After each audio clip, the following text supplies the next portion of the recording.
Hey everybody, welcome to Unstoppable Entrepreneur Live. We are episode number 6, and the big thing that I wanted to share with you and speak with you guys about today is this whole thing around personal branding. So I remember in 2010, I did some training around how to be a stylist actually, and how to be a branding coach and things like that, which I really found deeply interesting, massive learnings and some really awesome things. Hi Joe.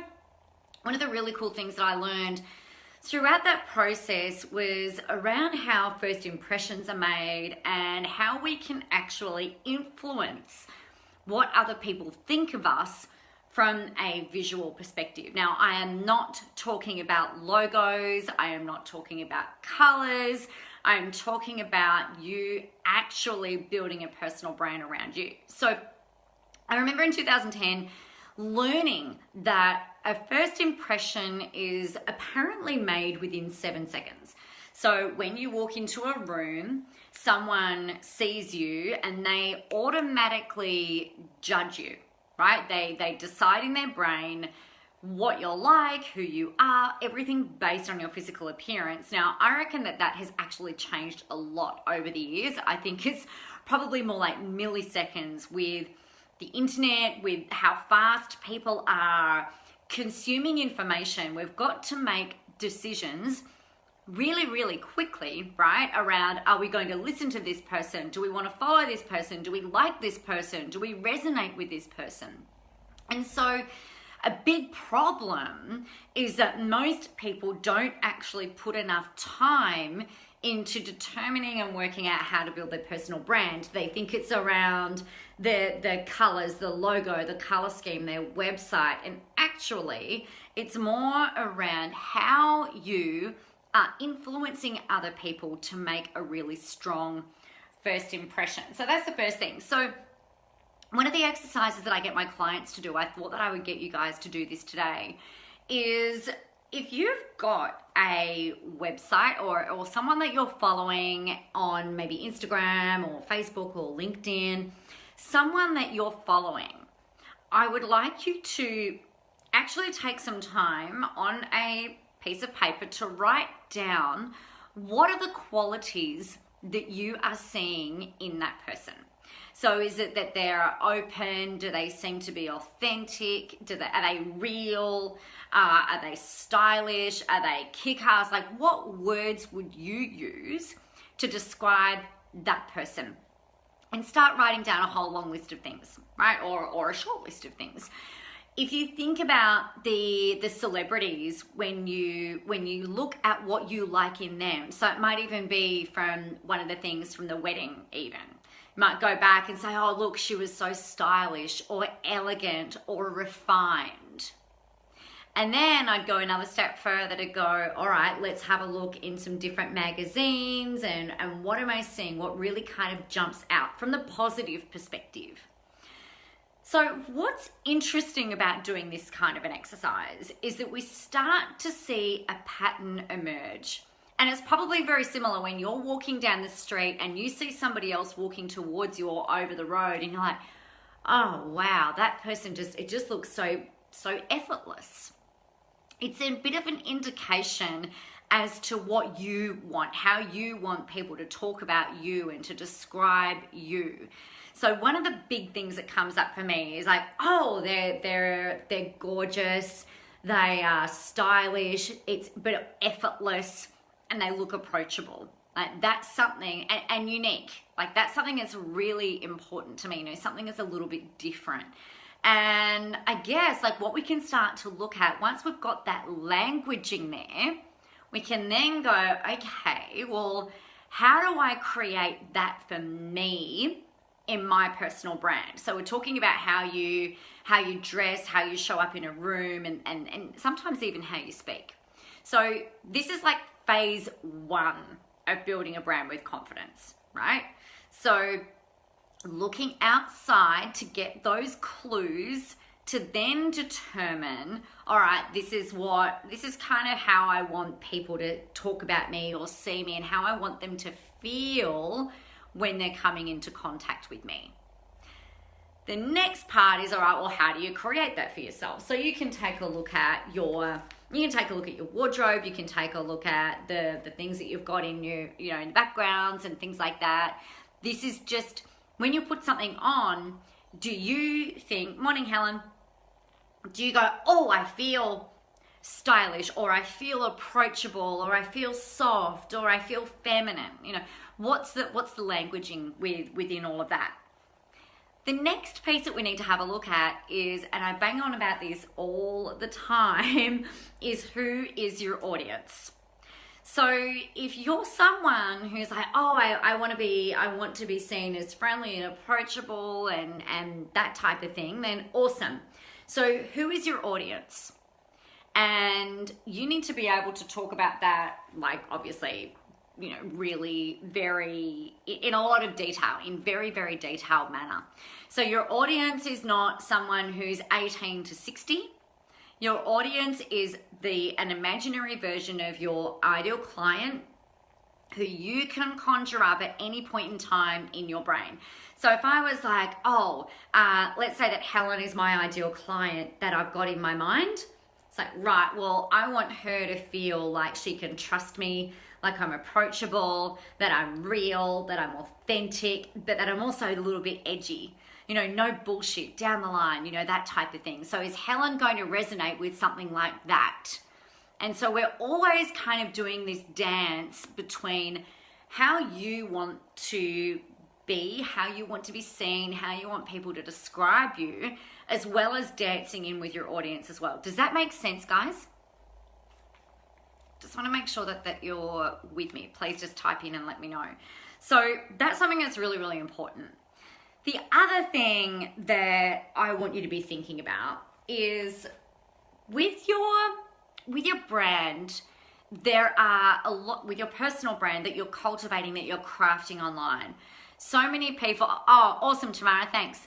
So many people are only posting the picture perfect things that they want people to see, right? Now, that is going to make people look at you in a particular kind of way. So for example, I was at a retreat last week, as you guys know. It was really awesome, in a room with 10 other amazing, incredibly inspiring and successful women. Every single one of them absolutely experts in their niche and in their industry, doing what it is that they do. One of them that is a consummate professional, absolutely well respected in her circles that she's in, and she's absolutely amazing.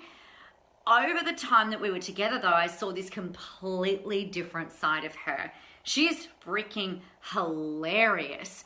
So incredibly animated, really funny, and just so brilliant at helping people to connect with her on a very different level outside of being very professional. And what I saw play out in the room, hi Bonnie, what I saw play out in the room, and one of the things that were actually fed back to her is that that's the version that I want to see online.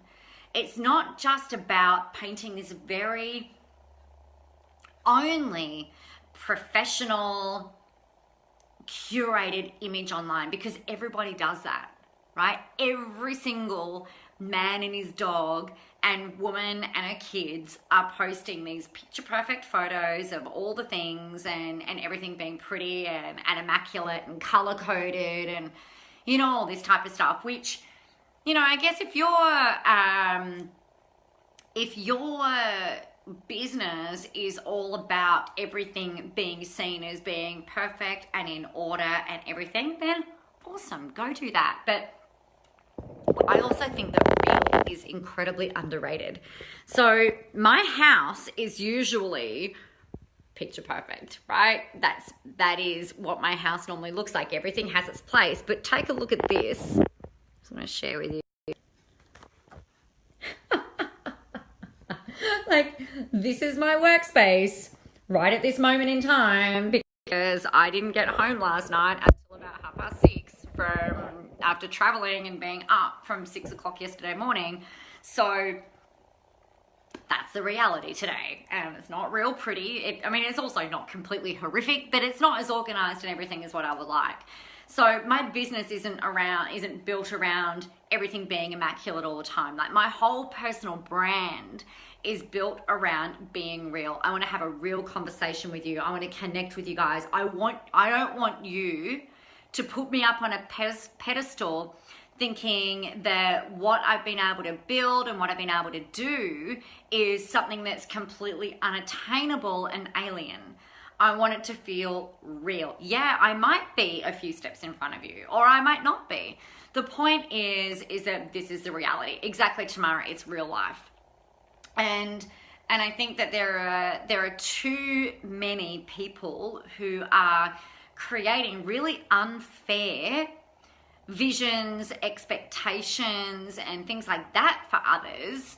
And I think it's really important for us to be seen as being real, because everybody can do that, really put on that mask of everything being perfect and awesome. Then all of a sudden the camera's off and they're a crying bunch of mess in the corner. So I'd really encourage you guys to be looking at how you can bring more of you into what it is that you're doing, and show those different facets, because some people might connect with the fact that, you know what, you're not perfect, that you're no bullshit, that you're down the line. That's what's worked really well for me, because that's who I am. That's how I am. Sometimes I can be a little bit more blunt than usual, but that's just how I am. So that's that. So if you think about your audience, okay, so this is how we're going to tie this back in. So if we think, thanks, Helen, I love you too. If we think about your audience and you think about some of their deepest fears, a lot of the fears that they have are around money, life, trying to get whatever it is that you're doing, trying to get that installed into their life. But really, some of their biggest fears are around the fear of failure. What if I do this and it doesn't work? What if I do this and it does work? What if I do this and I hate the result? What if this changes my life forever? For me, so you guys know that I'm writing a book at the moment, and I've got the first draft written, and I actually sat down with my book writing coach on, I forgot, all my days are running to each other. On Saturday, I was sitting down with her and a friend of mine who's helping me to edit it. And I said, look, one of my biggest fears about this book is that it's going to sound frivolous and fluffy, and that is really not what I want. And I don't need it to be like War and Peace and have all of this copious amounts of esoteric substance in it, but I want it to be real. I want it to be impactful. I want it to be helpful. So the way that, if I'm thinking about it for my audience, what they need, what you guys need, is to understand that, okay, so there is a way forward. There are some truth bombs in there that probably nobody else would say. I'm really throwing some rocks at the industry, which I'm really kind of happy about.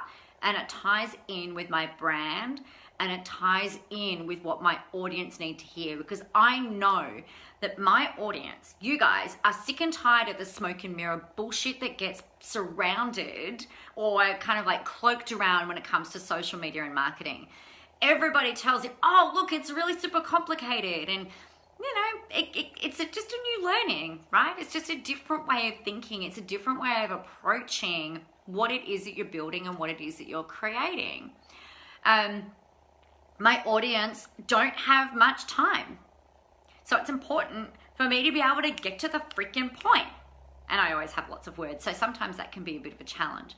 I know that my audience have a zero tolerance for bullshit.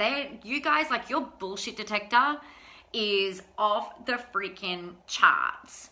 You know when someone is trying to manipulate you. You know when it's just like, you know what, that actually sounds too good to be true. It probably is. You're incredibly intelligent, you're smart, you're articulate, and you just want a way to be able to move forward, to be able to make it happen.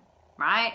So when I look at all of that, the way that I'm building my brand is, yes, it's around me. Yes, it's around my natural style, but it's also very much with you guys in the forefront of my mind all the time, because without you, I'm screwed, right? Without you guys, there is no point to what it is that I'm doing. Because without an audience to talk to, you're just talking to yourself. So think about how you're doing this with your people. So the next point that I wanted to make is around what's important to you. So when I ran this masterclass for the people on this retreat last Friday, it was some of the questions were really fascinating to me. And one of the things that was really kind of surprising to me, because it just feels like it's, I feel like everybody knows this, or everybody should know this already. It's like, if I'm getting to know you, right? If we first meet, and if we're at a function or at a bar or at a kid's game, soccer game or something like that, we're going to have a conversation, which is a two-way conversation where you'll ask me some questions, I'll ask you some questions, and we kind of get to know each other. You will start to learn through the questions that I ask about you, and through the answers to the questions that you ask me, and the way that we converse, you will start to get a feeling for what my values are, right? So we probably talk about work, we might talk about our children, we might talk about our husbands or wives. We're looking for common ground in which to connect. So we've got multifacets to all of us. I'm not just a businesswoman. I'm not just a mother. I'm not just the person that hates fucking cooking. I am not just the person that goes and watches my kid and yells from the sideline at baseball on a Saturday. So what's important to me is that we create and we find some common ground. Okay, so why do we think of social media as being any different? It's really about how to create a two-way conversation between you and your audience, and sharing with them some things that are important to you in order to help to create a common link, a common connection. So I shared with the girls, the women who are in the room on Friday, that when I go and post photos, morning Jojo, when I go and post photos of my incredibly fabulous shoes, it's not just that, yes, I think that my shoes are really fabulous, but it's not just about that. That might be the thing that catches someone's eye, that helps them to then go, oh, this woman really values nice things. And, maybe I'll listen to her now. And then we start to build relationship and common ground around other things that I talk about. For some of you, the content around personal branding might be the thing, the very, very first reason why this is the first live that you listen to of mine. And then you'll start to get to know me a bit more through some of the other posts. But the big mistake that so many people make is that they try to be perfect and one-dimensional online, because you want to be seen as being professional, because you want to be seen as knowing your stuff. Morning, Margaret. Because you want to be seen as the person that knows all the things and knows all the answers, and there's no kind of weak points. There's no weak points in your armor. And the risk that you run if you're trying to do that is that people can often put you in a box. Because remember, first impressions are made in milliseconds. And then we look at other ways of validating our first impressions of people, and we're judging others. So we then try and go, okay, yeah, well, that reinforces that belief that I had about that person. That reinforces that belief that I had about this person. So we don't want to be seen as being one-dimensional. If you think about some of your best friends, they're not one-dimensional. You probably know all the ins and outs, and many of the ins and outs of multifacets of their lives. You know what they're working through. You know what they've been through. You know their stories. You know their history. You know their dreams, their goals, their desires. You know what they're working towards. So wouldn't it be amazing if you could help people to get to know you on a deeper level than just the, hey, I'm really awesome at teaching you marketing kind of stuff, or hey, I'm a book editor, or hey, I'm a life coach and I can help you work through your stuff.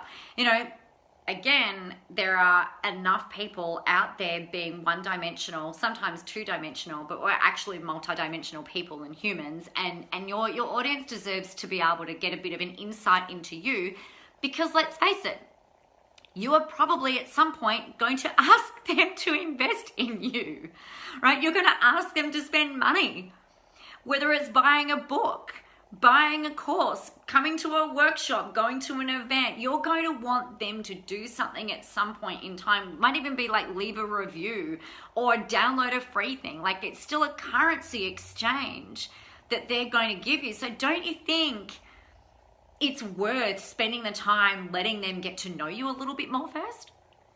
You know, because then that way they're just able to connect with you. So we're thinking about personal branding.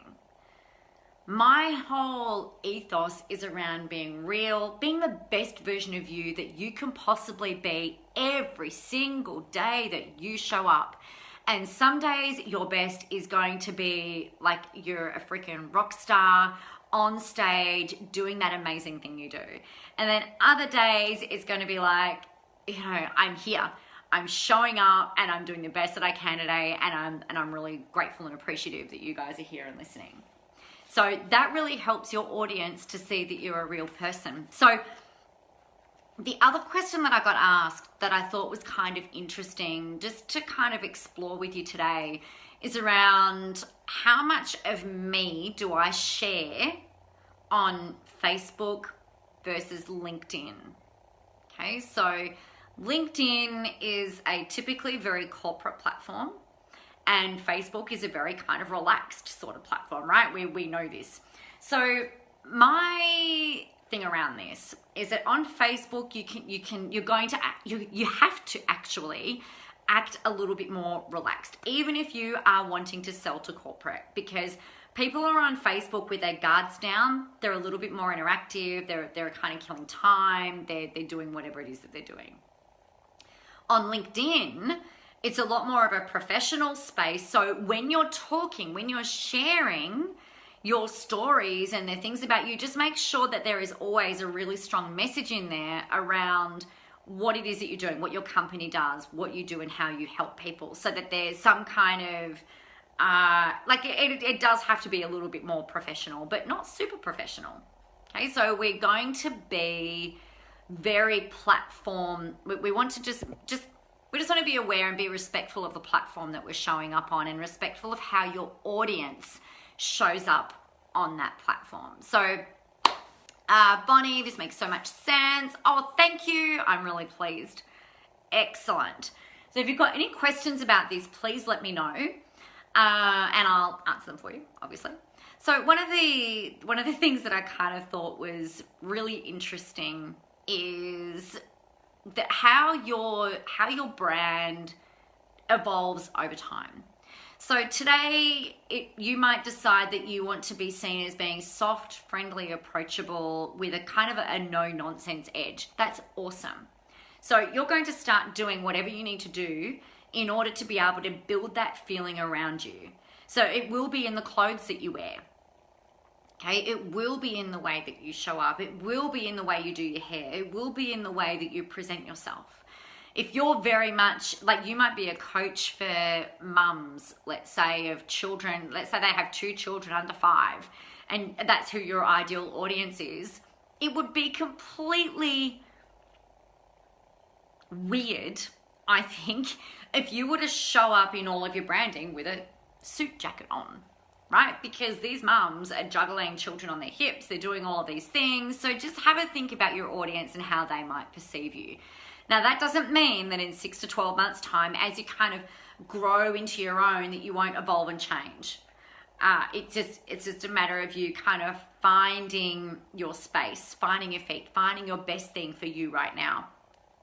I had one of those memories come up in Facebook this morning from 7 years ago, and I was in this this really fitted dress, and we were off to the races, and I was all very, proper and professional and looked very fabulous, of course.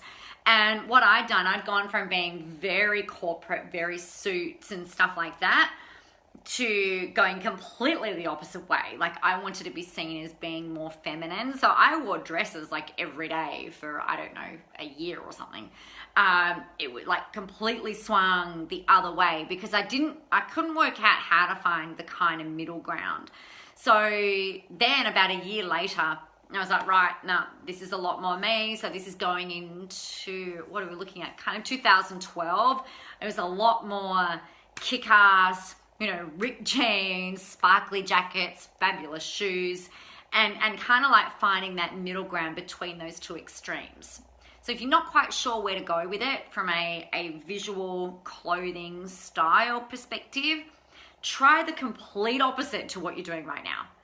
And then do that for a little. Don't have to do it for like a whole year. Hi, Jean. Long time no see. Awesome to see you on here. So like you'll kind of go the complete opposite way because sometimes it takes that stepping way over the line in order for you to find that little sweet spot. But also remember that this is about evolution right now. Okay, and moving forward and finding your feet and finding your brand, finding your voice.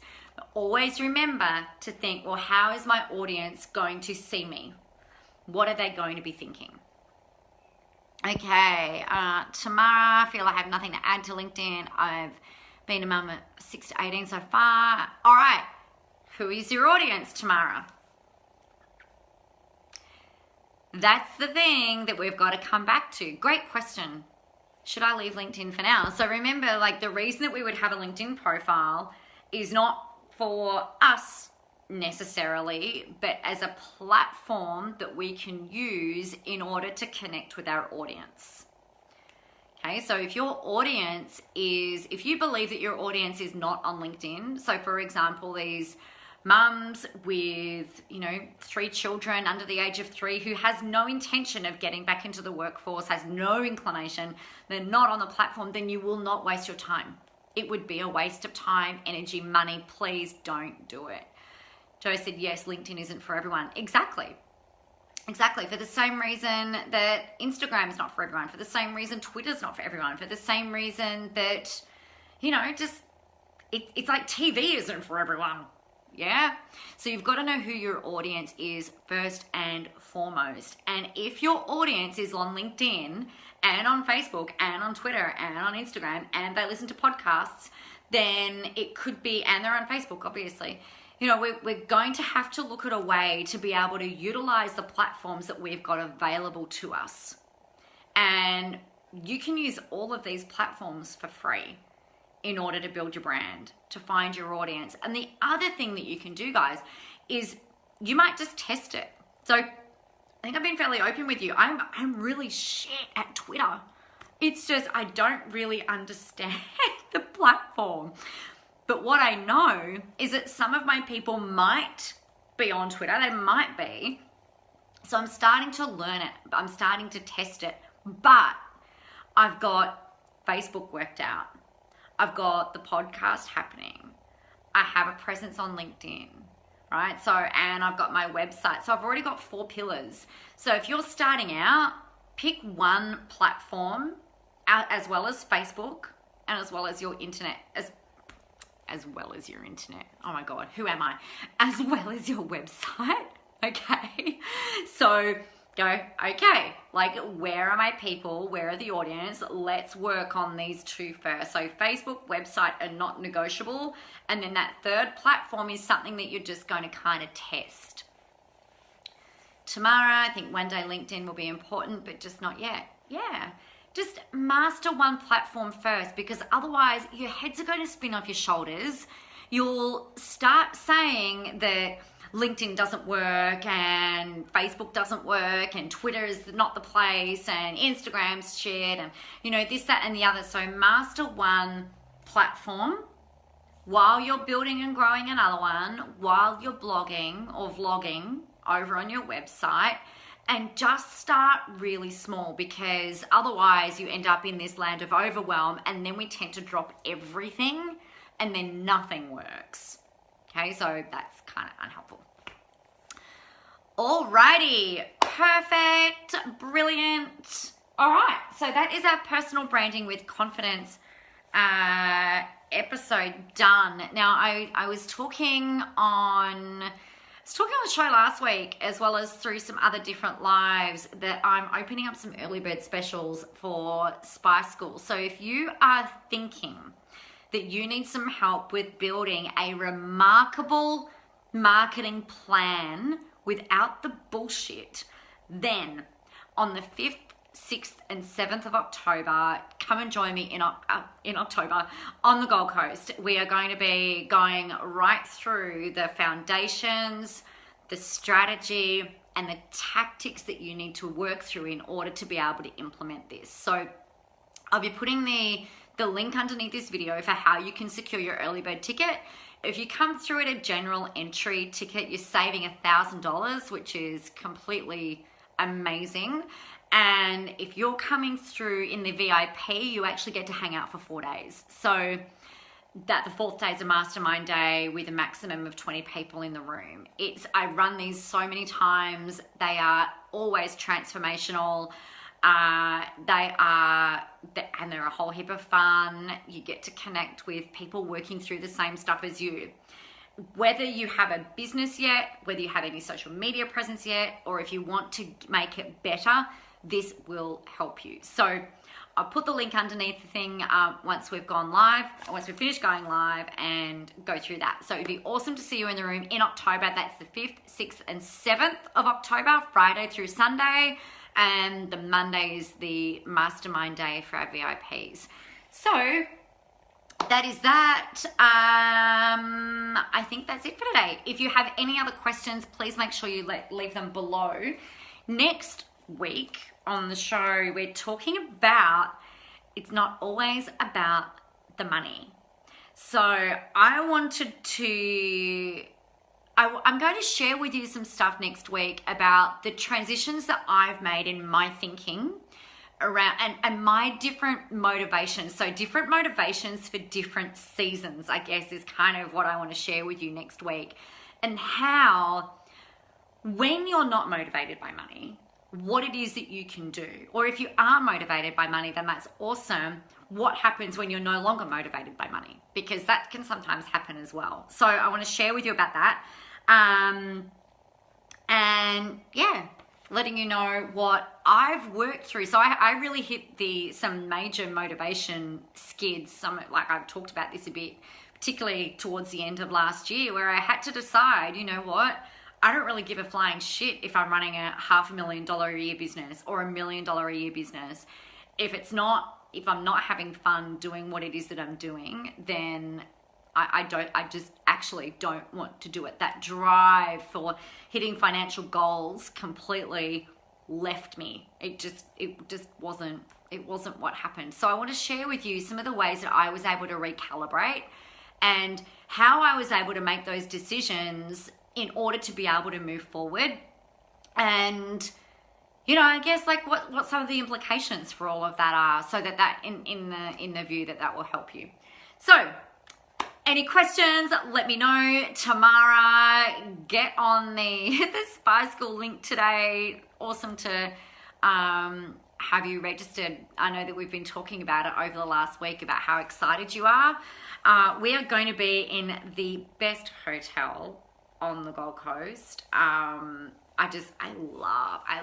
love the venue. You guys are going to love the venue. You're going to love the content. And we're having a really freaking amazing party on the Saturday night, because why not? All right. Have a brilliant day. Have a great Tuesday. I'll see you tomorrow for Q&A Wednesday. If you've got any other questions, let me know. Otherwise, here's to you rocking your personal brand and getting yourself out there.